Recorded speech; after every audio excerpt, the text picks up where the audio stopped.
Olá, amigos do Neuroeixo Podcast, podcast que quer falar sobre medicina, carreiras em medicina e até neurocirurgia. Mais ou menos uns 2 anos atrás, um amigão meu, Renato, me procurou e estava muito triste, muito chateado, porque o cachorro dele tinha sido diagnosticado com um tumor cerebral. Na época, era tumor maligno e eu fiquei espantado porque o nome do tumor era exatamente o nome de um tumor que nós temos em humanos, né? Glioblastoma multiforme. E eu acompanhei todo o processo de tratamento do cachorrinho do Renato, Rocco, e me chamou muito a atenção descobrir que existe uma neurocirurgia veterinária, que é uma neurocirurgia extremamente desenvolvida e com muitos paralelos com a neurocirurgia humana. E o profissional responsável pelo tratamento do Rocco conquistou minha admiração e me apresentou o mundo da neurocirurgia veterinária. E hoje eu estou com ele, Dr. Gabriel Conelian, neurocirurgião veterinário. Bem-vindo, Gabriel. Obrigado por vir ao Neuroeixo Podcast. Obrigado, Marcelo. Obrigado mesmo. Prudente. A gente estava brincando aqui com uma chamada e uma honra participar aqui do podcast que eu tenho acompanhado, né? Tanto que eu conversei, a gente estava conversando ali fora. E eu tenho várias dúvidas na parte da formação da neurocirurgia, da medicina humana, como a gente fala, né? Não é só a medicina humana. E eu tenho acompanhado muito, então é uma honra tremenda participar aqui do podcast. A honra é nossa, viu, Gabriel? Como eu disse, eu acompanho o seu trabalho pelo Instagram. O Renato sempre faz questão de me dar atualizações de como vai sua clínica e do tratamento dos cachorros dele, né? Sim. Me pede para ver resultado de exame antes de mostrar para você, às vezes no final de semana. Bom, o Renato. Sim. E, bom, eu queria começar a nossa conversa pedindo para que você contasse um pouquinho da sua formação. Porque nós temos um público, eminentemente, que vem atrás de informação sobre a medicina, a neurocirurgia humanas, né? E eu queria que você contasse um pouquinho sobre a sua formação para a gente entender até os paralelos, né, com a neurocirurgia, medicina humana. Sim. Como é a medicina veterinária? Essa é uma pergunta boa, e ainda quando a gente vai comparar a medicina veterinária com a medicina humana, tem muita diferença assim, na formação, principalmente na parte ali pós a formação, pós a medicina veterinária. Me formei um médico veterinário, vamos dizer que o próximo passo para se tornar um neurocirurgião, ou que seja um ortopedista. Então a gente sabe que tem as escolas, as residências específicas na neurocirurgia, na medicina humana, mas na veterinária a gente tem as residências em cirurgia geral, residência em clínica geral, mas até em ortopedia ali pega ali uma parte, uma residência um pouco mais longa, faz cirurgia geral, estende para uma ortopedia, mas em neurocirurgia especificamente não temos essa, vamos dizer que a escola ou a residência em neurocirurgia.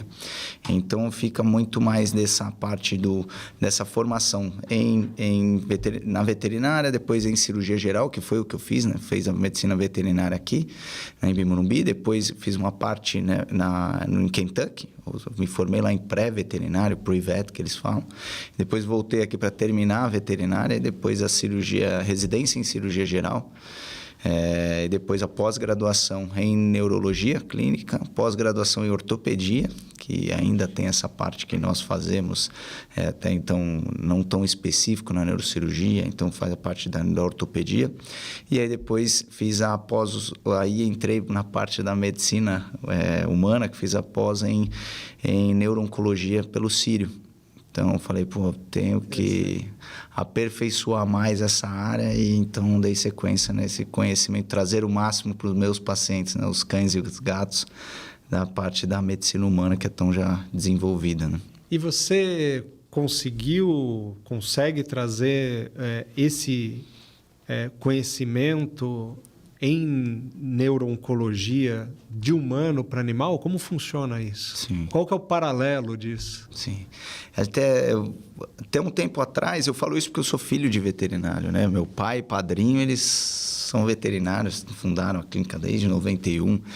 E então eu vi como foi mais ou menos assim minha criação vendo a veterinária crescer. Eu lembro do meu pai pegando um exame de um paciente, uma tomografia, ele vendo um tumor ali intracraniano, falou, pô, não tenho o que fazer, é eutanásia, né? E na minha cabeça eu falei, pô, um tumor intracraniano tem o que fazer, né? Pô, vamos tirar ele dali, porque não? Isso era estagiário, novo ainda, né? E antes de entrar até na graduação. E eu falei, pô, tenho que fazer e eu acredito que é isso que eu vou querer fazer mesmo. E continuei, né, os estudos e dando sequência, né, à pergunta, mas onde tem esse link? A minha maior casuística é a neuro-oncologia hoje. O que eu mais atendo é tumor intracraniano. E a gente tem essa parte, você comentou do Renato, né? O meu cliente, o tutor e o seu amigo, que ele trouxe lá, tinha um Boston Terrier, né? O paciente dele, que é um de focinho curto, um braquicefálico, como a gente chama, que ele tem um fator genético muito grande para os gliomas. Diferente, por exemplo, dos dólicos-cefálicos, que são o focinho longo, por exemplo, o Golden, que eles têm um fator genético muito forte para os meningiomas. Então, a gente vê essa discrepância genética muito grande, até usados em estudos translacionais, por isso dessa conversa com a medicina humana, e até futuros projetos, estudos translacionais, por exemplo, nos marcadores genéticos de mutações dos gliomas de cães com os gliomas pediátricos, por exemplo. Então, tem já estudos avançados e eu acredito que a gente pode acrescentar muito nos nossos estudos na medicina humana, né? Com neuro-oncologia humana, vamos dizer assim. É interessante você citar os estudos translacionais, porque, por exemplo, o meu doutorado foi em cima de um modelo animal de hipertensão intracraniana, né? E na época utiliza-se muito suínos, porque a fisiologia da hipertensão intracraniana em suíno é muito semelhante à do ser humano, né? Então, é curioso você citar isso. Agora, o quanto esse conhecimento se traduz em tratamento. Sim. Por exemplo, me chamou muito a atenção no tratamento do cachorrinho do Renato, ter se usado Temodal no tratamento dele. Então, que é exatamente o mesmo quimioterápico que se usa para humano, para gliomas em humanos, né? Então, como funciona isso? Até onde vai esse paralelo, né? Como a gente trouxe, não vou falar que eu trouxe esse conhecimento, que já tem muitos trabalhos, lógico, muitos pesquisadores e colegas que já pesquisam isso há muito tempo na neuro-oncologia veterinária, mas eu falo assim, tudo que se faz na neuro-oncologia humana, eu prometi para mim mesmo, falei, eu vou trazer tudo que tiver no maquinário, do conhecimento, o que eu puder trazer para os meus pacientes, eu vou trazer. Então, quando a gente fala isso, por exemplo, tratamento, você comentou o Temodal, mas fez a ressonância, um tumor intracraniano, sugerindo, né, com as imagens características de um glioma, um meningioma, a gente planeja a cirurgia, neuronavegação, microscopia cirúrgica, pós-operatório, imunistoquímica, os marcadores, que tem o GFAP, o OLIG2, o KM67, então a gente segue o mesmo padrão ali de conhecimento dos nossos tumores, nosso inimigo, para depois entrar com um protocolo que seja o Temodal, apesar que a gente não é tão bem, vamos dizer, conhecido a parte da metilação do MGMT, para ver se tem resposta ao Temodal ou não. Os próprios IDH, a gente ainda não tem um estudo assim fechado, entendendo mesmo as mutações do IDH nos cães, para dar sequência agora com as novas terapias, né? Os inibidores de IDH. Mas acredito que tenta-se muito para avançar, mas é mais ou menos a mesma linha de raciocínio, né? Cirurgia, fechou o diagnóstico, tem necessidade de radioterapia ou não, em alguns casos, associado ao protocolo de T-modal ou outros quimioterápicos de associação. Então, a gente segue a mesma linha de raciocínio, ou pretende seguir, ou se atualizar conforme a medicina humana. Porque, pelo que eu estou entendendo, as mutações são muito semelhantes, a estrutura gênica dos tumores é muito semelhante à dos humanos, né? E isso só em cães ou para os outros animais também se estende? O que a gente tem mais estudo em cães e gatos, principalmente cães. Gatos, a gente tem meningiomas em gatos, linfomas em gatos, até não é raro, né, a gente pegar linfoma principalmente, mas por exemplo, glioma já são tumores mais raros em gatos. Mas o principal estudo é que é isso, na medicina veterinária, na sua formação, a gente aprende sobre cavalo, que seja girafas silvestres, né? Aprende um boi, vaca, a gente vê tudo isso na graduação, mas eu brinco que se chega para eu atender um desses, eu não sei nem onde começa. O meu é cão e gato e ponto final. Que é um negócio que eu particularmente sempre me impressionou, né? Porque a gama de conhecimento que o médico veterinário é exposto na graduação é absurda. Você tem que aprender de roedor a animais silvestres grandes, né? Sim. E fazer parto em vaca, em cavalo, em cachorro. Muito... Inspeção também, saber se tem qualidade do produto que vai ser vendido. Pois é, então, cara. É muito complexo. Né? Até me espanta vocês não terem uma estrutura de pós-graduação e de residência tão melhor estruturada, porque me parece que assim, assunto não falta, né? Sim, sim. Para você se especializar. E outra coisa que eu queria te perguntar é uma coisa que me chama muito a atenção na sua prática é a técnica microcirúrgica. A técnica microcirúrgica, para o neurocirurgião, ela, na verdade, ela marca uma divisão na neurocirurgia, da cirurgia pré-microcirúrgica, que surgiu no começo do século XX, com Cushing, principalmente, depois com Dandy, e a microcirurgia, na década de 60, começa a se desenvolver com o Yasser Gil, que começa a fazer estudos inicialmente anatômicos, né? E descobre que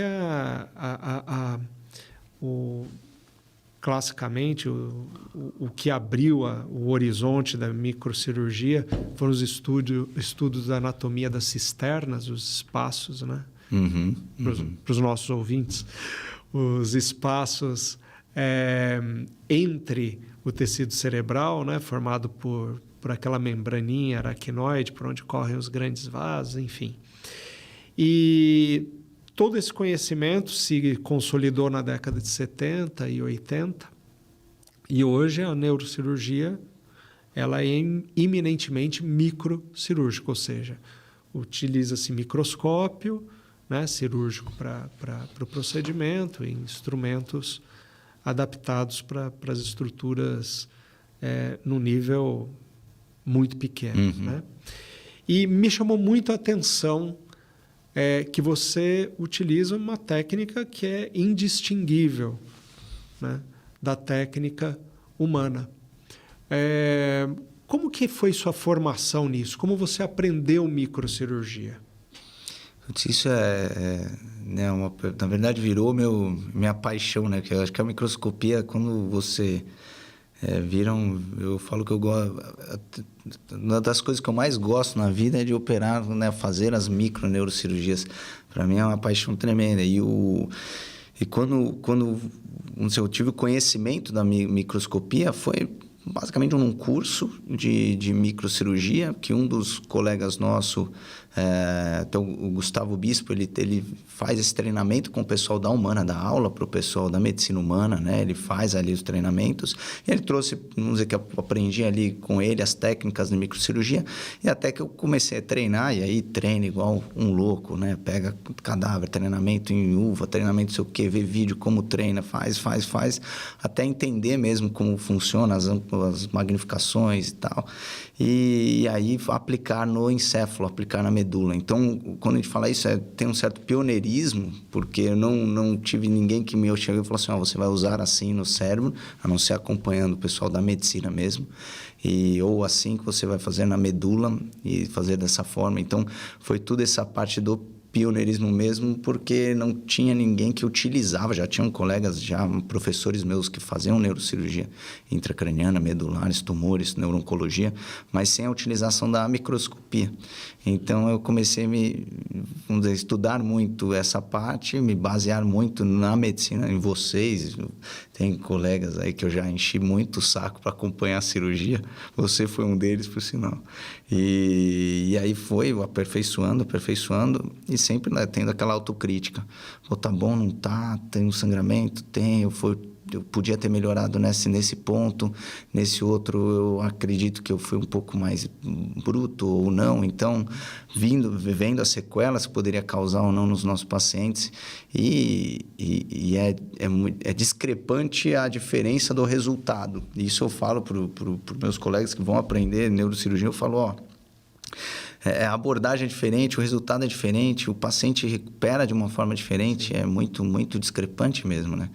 Então, acredito que foi mais um vício que eu criei da microcirurgia e um estudo contínuo, mas foi meio por conta própria ali. E que, mais ou menos, em que época, que década isso daí foi introduzido?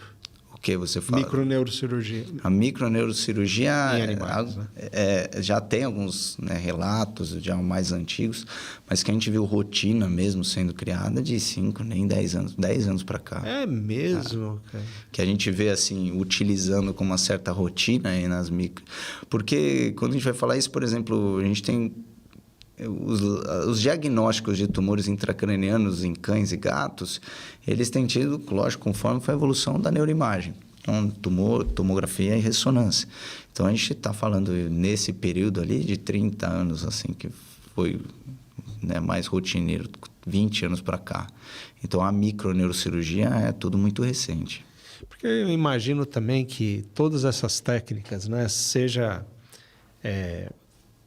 técnica de imagem, técnica de diagnóstico e, obviamente, de tratamento, existe um certo cálculo econômico embutido, né? Faz-se o cálculo, bom, isso daí não é muito caro para um animal, Sim. Né? Então, enfim, não sei, eu tenho a impressão de que não só as técnicas baratearam, né? Os meios técnicos baratearam, mas o valor da vida do animal aumentou. Exatamente. Né? Isso daí a gente vê nitidamente de algumas décadas para cá. O cachorro do lar não é mais tratado com o que sobrou de casa, né? Da comida de casa, né? Eu falo do meu pai, né? Eu falo, pô, meu pai, a velha guarda da veterinária. Eles se entregaram tanto, eles, né, trataram tão bem ali seus pacientes que eles tiraram eles do quintal, colocaram dentro de casa e hoje em dia eu posso tratar melhor os tataravós, os tataranetos dos pacientes deles, né? Então, faço essa brincadeira meio pela linha do tempo, que hoje eu posso oferecer um tumor intracraniano, uma cirurgia de um tumor intracraniano, que antes não poderia nem ser falado nisso. Pô, vou abrir a cabeça do cachorrinho que está ali no quintal comendo fubá com o resto da comida e vai custar tantos mil. O dono nunca ia querer, nunca, né? O tutor, o responsável. E você vê, né? Mesmo o custo do material, né? Quando foi lançado um drill, que é o equipamento para abertura do crânio, né? custava $70.000. Na época, existia um modelo, basicamente, que vinha para o Brasil, o Midas Rex, que era um modelo pneumático. Você precisava ter um tubo de nitrogênio gigante no meio da sala, aquele barulhão para abrir e tal. Hoje em dia, você tem o drill elétrico, que é R$30, R$50.000 e funciona melhor do que o drill pneumático, né? Mas voltando para a microneurocirurgia, a gente realmente vê a diferença de resultado, né? Mas é muito interessante porque eu não cheguei a viver essa época. Isso daí aconteceu bem nos anos 80, mas houve um encontro entre a geração que tinha aprendido a fazer a neurocirurgia clássica, né, sem o uso do microscópio, e a geração que estava se rendendo à vantagem que o microscópio trazia, né? Só para dar um exemplo, em humanos, cirurgias de neurinoma de acústico, né, o chivanoma vestibular, que é um tumor que dá no nervo da audição, ela, até a década de 70, tinha uma mortalidade de mais de 30%. Né? Mortalidade à cirurgia. Hoje em dia não chega a 1%. Né? E isso por conta da técnica microcirúrgica. Né? E como que é esse trabalho de convencimento das gerações mais antigas das vantagens da microneurocirurgia? Como é que você faz isso? Eu acho que o convencimento vem não é nem de argumento, é do resultado, né? E quando eu faço essas imagens, e quando vou para congresso, igual vou levar essas imagens de vídeos de microneurocirurgia no congresso que vai ter no NeuroLatinVet agora no México, falar sobre exatamente a microcirurgia, a microneurocirurgia. Quando você fala da história, como eu já dei essa aula, eu já li toda essa história, essa evolução do Cushing. Então, tudo isso é muito legal, essa conversa, e ver como evolui. Os livros da microneurocirurgia, a Escola Helsinki, também são os livros bem legais ali de entender. Então, eu acredito que o argumento é o resultado, não tem muito. Quando não se opera, não dá para se operar isso. Eu coloco lá, visualizo, consigo diferenciar, conseguimos remover o tumor, não teve sangramento, vídeo, o paciente bem, mostro isso e falo, tá aqui, dá para fazer sim, e tem resultado. Então, eu acho que a prova é literalmente o resultado do seu paciente. Uma vez o vídeo mostrando da técnica em si, sendo realizada, com o máximo de qualidade que a gente tenta fazer possível, né? E depois o resultado no paciente, né? Ele que vai me dar podemos seguir por esse caminho ou não. Não tem como seguir, temos que evoluir muito nesse ponto, que ainda temos, né? Que evoluir muito na microneurocirurgia.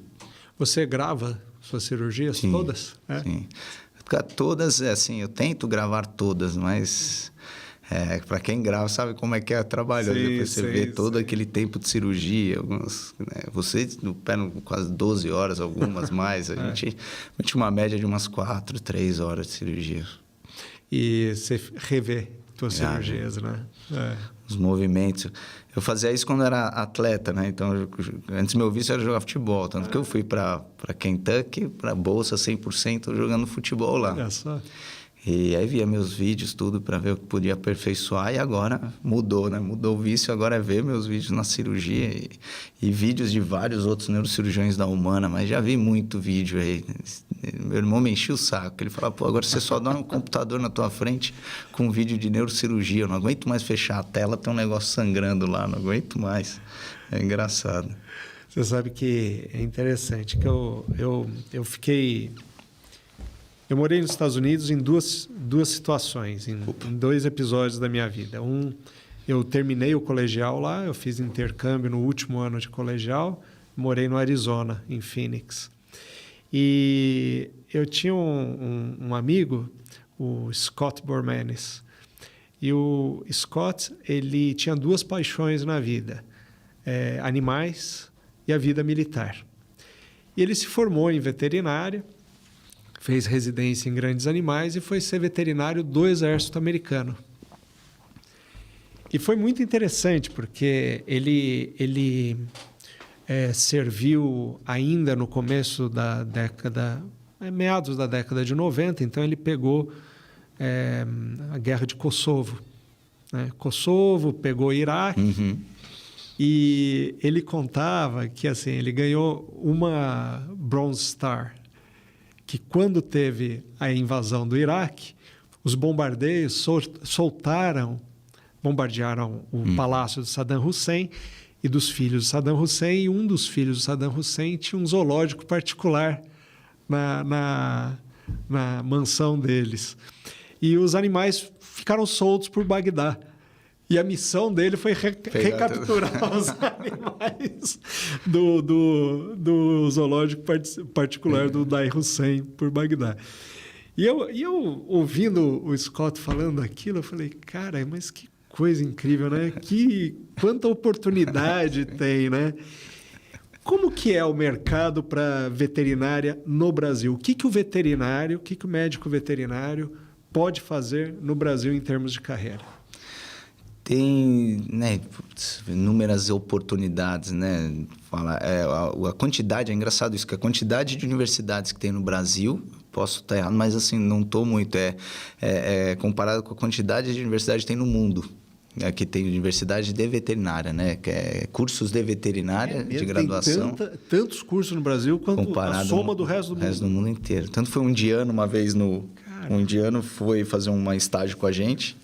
E aí eu falei, mas por que você foi, né, tentar? Pô, tá ali perto, tem outros lugares para você ir. Por que você veio para o Brasil? Ele falou, eu fui ver a quantidade de faculdades que tem, eu vi que vocês têm equiparado a quantidade que tem no mundo, então não é possível que não tenha nego bom lá. Aí ele falou, eu falei, tá bom. Ele veio, viu, me conheceu nos vídeos e tal, e aí fez estágio em alguns lugares referências aqui no Brasil, e aí deu sequência, amou aqui o estágio, a gente tem contato direto, tira dúvida das neurocirurgias, principalmente. Mas tem a parte, né, quando a gente fala de criação, então, né, a parte de gado, essa linha de ensino, inspeção, então, saúde, parte alimentar e cuidado, né, dessa parte de alimentar, eu não entendo muito disso, nem me aprofundei nisso. Aí de grandes animais, quando a gente chama grandes animais, vaca, cão, gado em geral, né? E os pequenos animais, que é entre os cães e gatos, que vamos dizer que é a maior casuística, a quantidade maior de veterinários. E dentro dessa área a gente tem, né, inúmeras especialidades. Aí vai desde endocrinologista, como minha mulher é endocrinologista veterinária. Olha só. Fui estagiário dela na graduação. E aí tem, né, dermatologista, endocrinologista, neurologista, ortopedista, neurocirurgião, tem todas as suas subespecialidades. Tem também neuroimagem, o pessoal agora com a radioterapia também. Então, tem inúmeros caminhos dentro da veterinária para seguir, tem muitos. Mas como que é a formação? Porque, pelo que eu entendi, residência mesmo, você tem 2 residências, basicamente, né? De cirurgia e de... Tem de patologia, né? Patologia não, neuropatologia, mas patologia em geral. Tem residência em imagem também, raio-x, ultrassom, mais um geral, assim, dessa forma. Anestesiologia tem residência também. Mas quando, né, por exemplo, queremos seguir na neurologia, você vai ter uma pós-graduação em neurologia. Ou você pode fazer, né, um mestrado, doutorado, né, nesse caminho e se autotitular, vamos dizer assim, um neurologista, um neurocirurgião. Mas geralmente são instituições ligadas ao hospital universitário? As pós-graduações, não. Não, algumas são privadas, mas tem algumas outras que são, né, as residências específicas em hospitais e escolas, que a gente chama. Tá. E daí o veterinário... Bom, imagina o Brasil com o tamanho de rebanho que tem e de... a força da agropecuária que tem, seja um dos principais ramos para o veterinário, né? Sim. E você se apaixonou pela neurocirurgia de cara? Como é que foi isso daí? Como é que foi teu caminho até chegar na neurocirurgia? Ainda conversei com meu pai, perguntando para ele, pô, o que você acha, assim, se você seguir alguma coisa? Ele falou, pô, Gabriel, tem tanto caso, isso não é muito tempo, ele tem tanto caso que chega de paciente com alteração neurológica, e a gente não tem, né, não aprende isso na graduação, então ninguém sabe nada, ele falou. Então, pô, eu acho que isso daí é um caminho muito grande que tem para seguir. E, lógico, até eu me formar, eu vi isso, era antes de entrar na graduação. Então, até eu me formar, evoluiu muito, até eu me formar na neurologia. Agora, depois de 10 anos de formado, não tô velho na profissão, mas o que evoluiu é algo impressionante mesmo. Mas o que eu vi foi isso, a orientação dele, depois avaliando os pacientes, pegando essa paixão, porque quem gosta de neurologia não gosta, né? Se apaixona, né? A neurocirurgia. E depois que eu lembro exatamente o paciente chegando com uma paraplegia, não se movimentando, fez a cirurgia de um colega e não me lembro agora, mas saindo da internação andando. E aí eu vi os donos chorando, caindo, pulando, porque aquilo, né, querendo os nossos pacientes, é isso, é ele correr, ele pular, ele fazer festa, com qualidade de vida.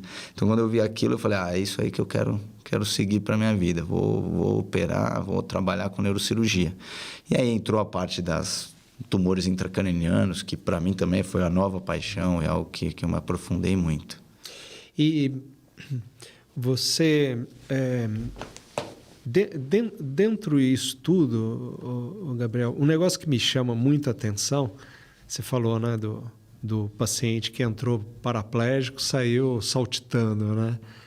Um negócio que sempre me chamou a atenção em animais, porque, bom, hoje em dia não se faz mais isso, mas na minha época de graduação da faculdade, você aprendia técnica cirúrgica, né, no terceiro ano da graduação em animal, né, em cachorro.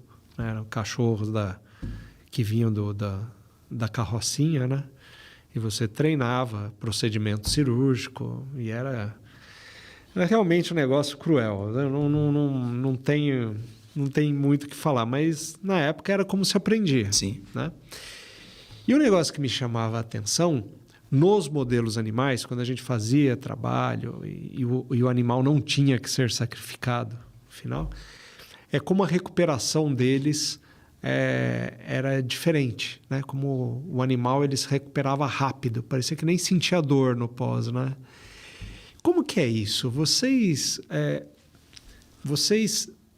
mantêm o paciente internado, dão alta, tem um hospital para cuidar disso? Como é que funciona? Eu tenho o pós-operatório, isso também evoluiu muito, a parte do intensivismo, UTI. Então, eu acredito de equipamentos assim, ele se iguala com a medicina humana, mas assim, é um avanço que a gente viu acontecer. Então, a gente tem a parte da internação, a parte da UTI, pacientes têm necessidade de ficar em ventilação.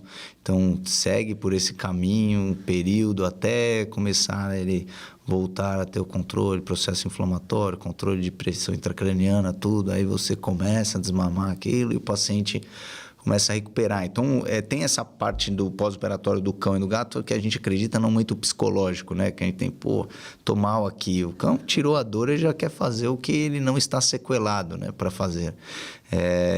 Por isso que a gente costuma ver essa recuperação muito boa. Mas esse suporte de internação, intensivismo, como evoluiu muito, a gente conseguiu dar o próximo passo também em cirurgias complexas, não só na neurocirurgia, né? Cirurgias complexas abdominais, cardíacas também. Então, evoluiu bastante. Hoje em dia, vocês fazem transplante, não?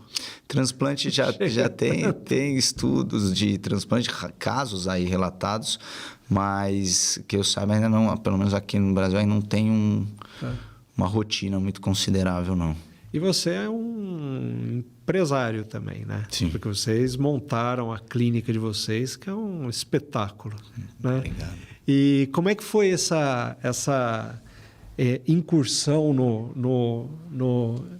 em ser empresário? Como que é ser empresário dentro da veterinária? Como é a história aí da sua clínica? Porque quando meu pai e meu tio, né, eles abriram a clínica em 91, eles tinham um nome e vinha um sobrenome, né? O Cornelian e Gelsi, né? Eles colocavam lá. E aí sempre, a clínica é engraçado que ela fica num cruzamento entre uma avenida que chama Cerro Corá, ali na zona oeste de São Paulo, e uma outra rua, menor ali que chama Ponta Porã. Só que como é bem no cruzamento, sempre os clientes falavam, leva lá na Ponta Porã, leva na Ponta Porã, leva na Ponta Porã. E aí no fim eles falavam, todo mundo fala Ponta Porã, põe a clínica Ponta Porã que tá bom. Então a visão de mercado nula deles, né? É de alguém de Ponta Porã? Não, ninguém é de Ponta Porã. Alguém conhece alguém de Ponta Porã? Não é ninguém aqui é de Ponta Porã, com todo respeito, né? Mas a família é de Marília, né? Não tem no interior de São Paulo. E aí, no fim, ficou o nome. Depois de 11 anos, a gente falou, vamos virar a Ponta só, ou Ponta Vet. Aí fez uma pesquisa, o pessoal, não, é Ponta Porã, e acabou. Então, acabou ficando Hospital Ponta Porã, por isso, né? Então, sempre eu tenho aqui nas minhas palestras, mas Gabriel, onde é Ponta Porã que você faz essas cirurgias? Eu falei, não, eu estou em São Paulo, cara. Eu tenho toda vez que explicar. Mas aí teve essa mudança, eu acho que eles, né, estruturaram muito bem a equipe, ao longo tempo trabalharam muito, né, os dois, e aí entrou a nova geração. Eu, minha prima, né, fez veterinário também, a minha outra prima que fez a parte também de RH, de gestão, e principalmente o meu irmão, que ele fez a parte de administração. Então, ele fez o ensino dele foi gestão hospitalar, fez no Einstein, gestão clínica, então gestão médica. Então, ele fez toda a sua formação da parte de administração, fez business lá no William Woods, nos Estados Unidos, mas ele entrou de cabeça nessa parte de gestão hospitalar. Então, ele que mudou, ele que deu esse up, eu diria assim, na estrutura do hospital, parte de gestão e tudo. Então, a gente, né, visão clínica de tudo, faz essa gestão clínica, reuniões atrás de reuniões, essa parte da gestão, que é cansativo, mas é extremamente essencial. E ele que toca toda essa parte da gestão, que é... Se não fosse ele, a gente estaria quebrado. Eu acho que é extremamente importante, né? E vocês... você terminou sua formação, eu diria, imagino, justamente naquela fase da mudança do mercado, né? Quando o animal de estimação passa a ser um grande business, né? Então, é legal vocês poderem ter essa percepção e investir nisso, né? Ainda que uma empresa, vamos dizer que é familiar. Então, e quando a gente vai falar, vamos brigar com o mercado, várias vezes são parceiros assim de pedir exames, né, conexão entre os outros colegas, mas são, né, uma briga assim contra grandes fundos, né, fundos que compram hospitais e tem vários hospitais e contra, não vamos dizer contra, né, mas nossos principais, vamos dizer, qual que é o nome? Concorrentes, né, são empresas que foram vendidas para hospitais humanos, para fundos humanos e abriram hospitais veterinários. Então, como assim? É como se fosse... Tem grupos de fundos que compraram hospitais. Veterinários. E agora tem redes de hospital veterinário também? Planos de saúde comprando hospitais e entrando nesse mercado. Então, vários planos de saúde. Então, virou um grande... comércio, um grande mercado, né? Comércio não, mas um grande mercado por tudo que o mercado pet oferece hoje em dia, né? E como assim plano de saúde? Plano de saúde para pet. Isso tem crescido muito, que é exatamente igual a um plano de saúde humano, né? Você tem o plano, tal hospital aceita o plano, tal clínica aceita o plano, vai fazer o exame naquele lugar, atendimento pelos médicos que aceitam o plano. Então, entrou nesse mundo.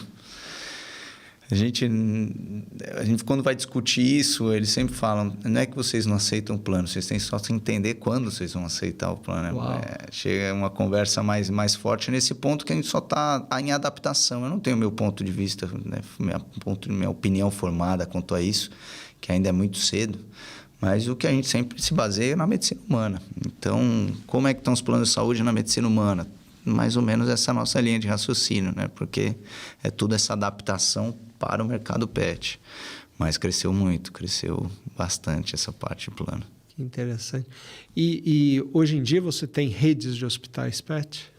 No nosso não, o nosso é uma unidade. Sim, é uma unidade só, mas no mercado é um negócio já bem estabelecido. Sim, tem várias redes e, né, os hospitais são comprados com o nome daquela rede, então eles fazem a parte da gestão. Então, né, bem já estabelecido isso. Vários deles, assim, não tem muitos fundos por trás, mas alguns já mais fortes dentro do mercado, sim. E as clínicas, normalmente, elas têm alguma especialização ou são clínicas veterinárias sensu lato, gerais? Normalmente clínicas gerais. Tem alguns grandes centros, alguns hospitais já mais conhecidos que oferecem aí todo tipo de serviço mesmo. E outras as clínicas de bairro que né, pegam aquele clima também mais familiar, que tem aquele contato maior, um fluxo mais restrito. Então, tem os dois tipos, né? Os grandes hospitais, centros veterinários já bem estruturados e as clínicas de bairros que, pelo menos em São Paulo, eu falo isso e estou falando a nível São Paulo, né? Quando vai interior, aí a gente já vê centros menores. E para onde vai isso tudo aí? Não sabemos ainda, né? Vamos ver com meus 2 filhos, cuidar bem dos meus pacientes para a próxima geração ser também muito bem respeitado, mais respeitado e poder oferecer o melhor que eles puderem de ensino, evoluir a medicina veterinária para as próximas gerações, que essa é sempre a nossa meta, né? Atua na medicina, aprender, ainda mais com esse podcast que na verdade é isso, né? É essa orientação que você dá para os médicos e a minha função também entra na veterinária. Eu acho que a gente vive 2 momentos. Por tudo isso que você falou, é muito interessante, porque você, como veterinário, como empresário na veterinária, você pode olhar para a medicina humana e ver tanto do ponto de vista técnico quanto de mercado, para onde você vai observando. Parece que tem uma latência de uns 10 anos, 10, 20 anos entre uma área e a outra, né? Uns 20, 30 aí. Agora, uma coisa que me chamou muita atenção é a questão da formação, né? Da especialização. Porque me parece que a veterinária, sendo um campo tão amplo do jeito que é e tendo acumulado um corpo de conhecimento tão grande nos últimos tempos, né? A tendência de formação, né? De especialização da formação, eu imaginei que tenderia a ser maior, né? Mas, pelo que eu entendi, isso está acontecendo agora, né? Tá acontecendo, é um movimento já muito, muito forte, assim,